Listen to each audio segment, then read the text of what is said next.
And there's no doubt in my mind, when it's all said and done, the facts will show the world the truth. I believe that the building probably could sustain multiple impacts of jetliners because this structure is like the mosquito netting on your screen door, this intense grid, and the jet plane is just a pencil puncturing that screen netting. It really does nothing to the screen netting.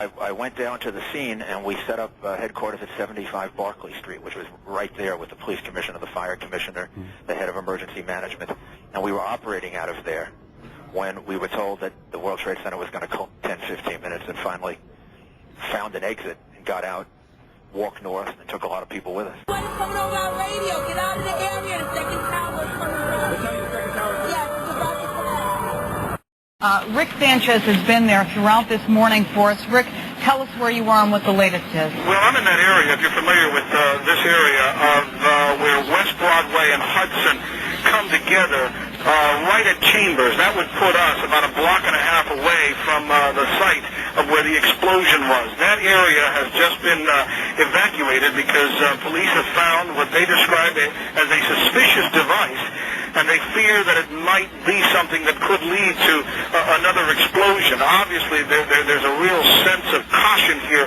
on the part of police. I spoke with some police officials moments ago, Chris, and they told me that they have reason to believe that one of the explosions at the World Trade Center, aside from the ones that may have been caused by the impact of the plane with the building, may have been caused by a van that was parked in the building that may have had some type of explosive device in it. So their fear is that there may have been explosive device planted either in the building or in the adjacent area, and that's why they're being so cautious. You hear that? Keep your eye on that building. It'll be coming down soon. I go downstairs. The foreman tells me to go to remove the containers. As I'm walking by the main freight car of the building in the corridor, that's when I got blown. I mean, the impact of the explosion, of whatever happened, it threw me to the floor, and that's when everything started happening. You know, something else hit us to the floor. Right in the basement, you felt it. Walls were caving in, everything that was going on. I mean, I know people that got killed in the basement. I know people that got broken legs in the basement. People that got reconstructive surgery because the walls hit them in the face. And I know I love seeing everybody every day that survived it and was there. And I just hear everybody's story, and it was terrible. No matter where you were in that building. What happened was I was down in the basement. All of a sudden we heard a loud bang. This huge, incredible force of wind and debris actually came up the stairs, knocked my helmet off, knocked me to the ground. Came up the stairs. We made it to the 8th floor. Big explosion. Blew us back into the 8th floor. Big explosion. The 8th floor. It just went ba-boom. It was like a bomb went off. And it was like holy hell coming down them stairs. And then when we finally got to the bottom, they were coming out on the mezzanine level there, and another explosion came right from it, because everything went flying right in front of you. Everything just went boom. Finally got down to the lobby. Then we get to the lobby, it was this big explosion. That close to the building, an explosion blew and it knocked everybody over. We were getting our gear on and making our way to the stairway. There was a heavy-duty explosion, and everybody just started running for the door. Everybody was trapped. Eventually, when the dust lifted, I saw some light and started screaming for everybody to go out towards the light. Saw from street level as though it had exploded up, a giant rolling ball of flame, and the firefighters screamed, "Run!" We just heard another explosion. And every few minutes you'll hear like a small sort of a rumbling sound, almost like an explosion sound, and another chunk of it will come flying down into the street, creating a situation where rescue personnel just have not been able to get close to this building now for over an hour.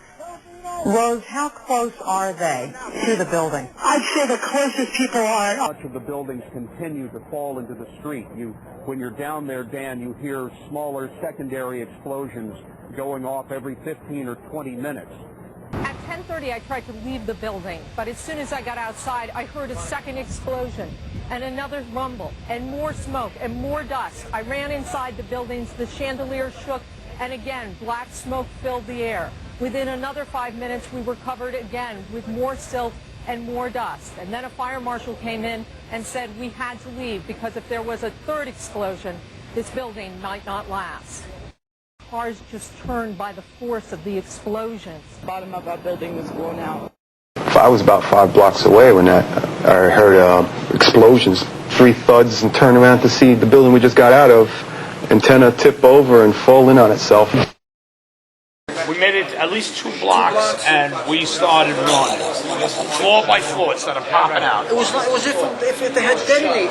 Yeah, detonated. They were planned to take down a building. Boom, boom, boom, boom, boom, boom, boom. All the way down. I was watching it and running. A huge explosion now, raining debris on all of us. We better get out of the way. And then all of a sudden it started like it sounded like gunfire. You know, bang, bang, bang, bang, bang. And then all of a sudden 3 big explosions. We've heard reports of secondary explosions after the aircraft impacted, whether in fact there wasn't something else at the base of the towers that in fact were the coup de grace to bring them to the ground. Managed implosion of the building. If you've seen many of the managed demolitions where they implode a building and they cause it essentially to fall vertically because they cause all of the vertical columns to fail simultaneously. That's exactly what it looked like, and that's what happened. It was live on television. I mean, just literally millions of people